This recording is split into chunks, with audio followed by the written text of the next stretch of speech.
नमस्कार। स्वागत है आपका भीम न्यूज इंडिया में। आप देख रहे हैं भीम न्यूज इंडिया। मैं हूं आपका दोस्त विनय कुमार सिंघल।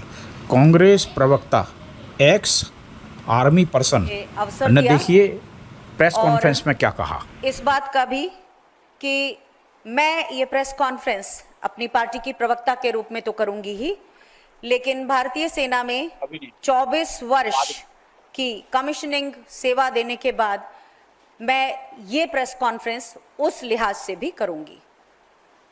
आज देश में जो स्थिति है उसमें हम अपने देश की सबसे भरोसेमंद संस्था भारतीय सेनाओं के लिए अपनी प्रतिबद्धता दोहराते हैं और भारतीय सेना के शौर्य साहस को श्रद्धापूर्वक सैल्यूट करते हैं।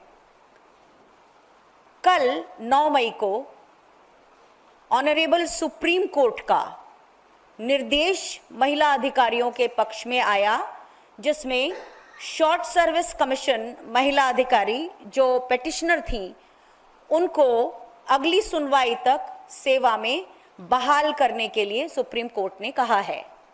जस्टिस सूर्यकांत जी ने ये कहा कि महिला अधिकारियों का मनोबल इस समय में बढ़ा रहना चाहिए और उन्होंने ये भी कहा कि महिला अधिकारी प्रतिभाशाली हैं। केंद्र सरकार की तरफ से ये कहा गया था कि हर वर्ष केवल 250 शॉर्ट सर्विस कमीशन अधिकारियों को ही परमानेंट कमीशन दिया जा सकता है, 600 के 700 के लगभग जो होते हैं उसमें से, और सेनाओं में अधिकारियों का युवा काडर होना बहुत ज़रूरी है। इस पर सुप्रीम कोर्ट ने ये कहा कि जो अनुभवी महिला अधिकारी हैं वे भी युवा सैनिकों का मार्गदर्शन और मानसिक संबल बनाने के लिए बहुत आवश्यक हैं।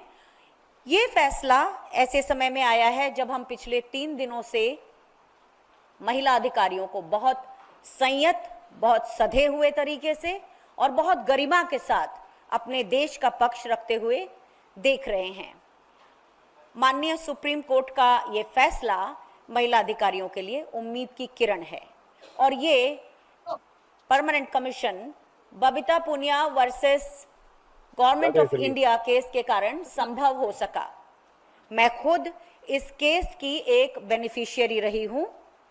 जब 1992 में कांग्रेस की सरकार ने पहली बार महिला अधिकारियों की एंट्री शुरू की थी, तब वायुसेना ने रक्षा मंत्रालय के तरफ से एक सर्कुलर 25 नवंबर 1991 को जारी किया था, जिसमें यह कहा गया था कि एक पायलट प्रोजेक्ट के रूप में, यानी कि 5 वर्षों के लिए प्रयोग के तौर पे महिला अधिकारियों को लिया जाएगा और अगर वो सफल होता है प्रयोग तो आने वाले 6 सालों के लिए उन्हें एक्सटेंशन दिया जाएगा और 11 वर्षों के बाद महिला अधिकारियों से पूछा जाएगा कि क्या वे पेंशनेबल सर्विस ज्वाइन करना चाहती हैं।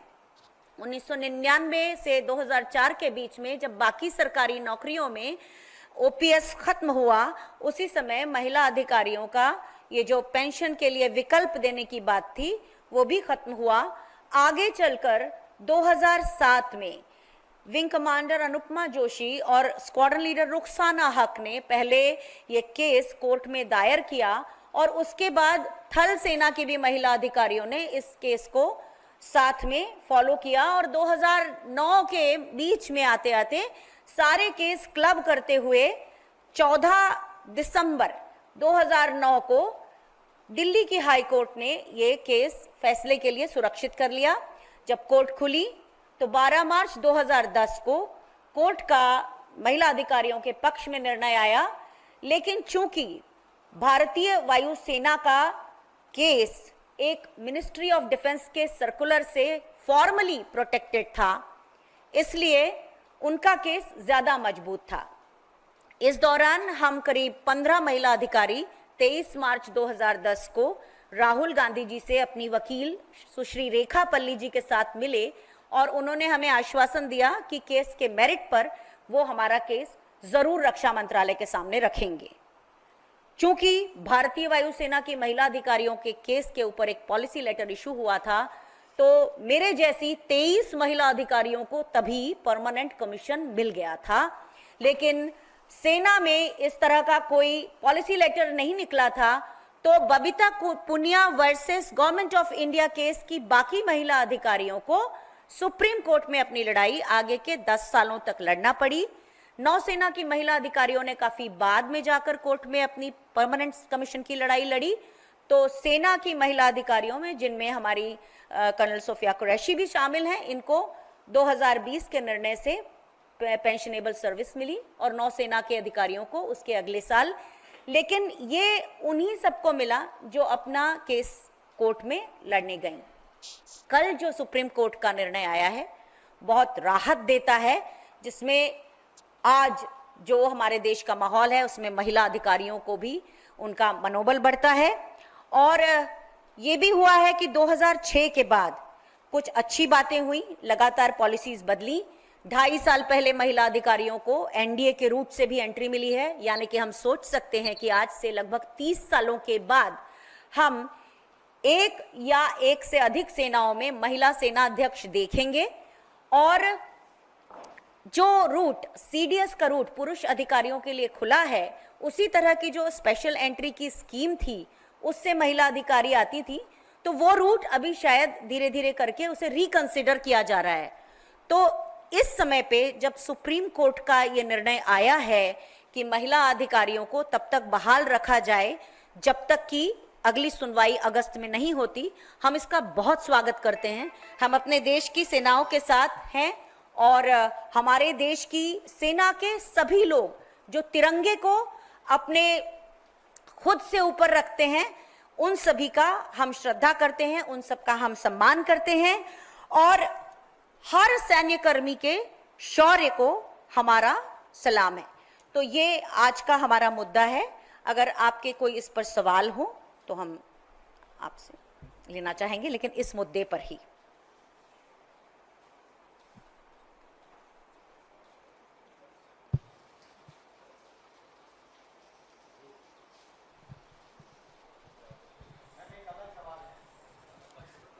इस मुद्दे से जुड़ा सवाल है तो जरूर।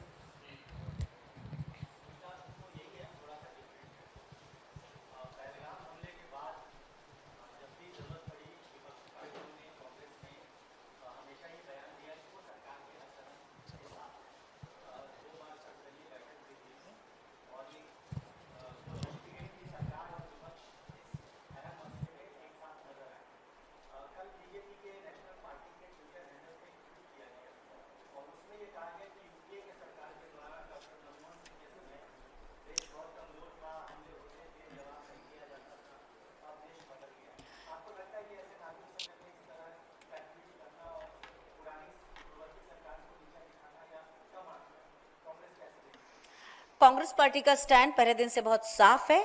हम पूरे देश के साथ हैं, आप अपनी सेना के साथ हैं और इस समय इस तरह के कोई सवाल, मैं उम्मीद करती हूं कि बहुत मैच्योरिटी के साथ हम इन सब सवालों का कोई जवाब ना दें। हम पूरे देश के साथ खड़े हैं, ये स्टैंड हमारा ऑफिशियल स्टैंड है और हम उसी के साथ रहना चाहते हैं। कोई सवाल इस मुद्दे पर हो तो मुझसे जरूर पूछें। यदि हमारे द्वारा दिखाई गई खबरें आपको पसंद है तो प्लीज़ हमारे चैनल को YouTube पर सब्सक्राइब कीजिए, लाइक कीजिए, शेयर कीजिए, कमेंट्स कीजिए। आने वाले नोटिफिकेशन के लिए बेल आइकन का बटन दबाना ना भूलें। भीम न्यूज़ इंडिया को फेसबुक पेज पर भी आप फॉलो कर सकते हैं। न्यूज़ अपडेट के लिए बने रहिए हमारे साथ, देखते रहिए भीम न्यूज़ इंडिया। आपका बहुत बहुत धन्यवाद।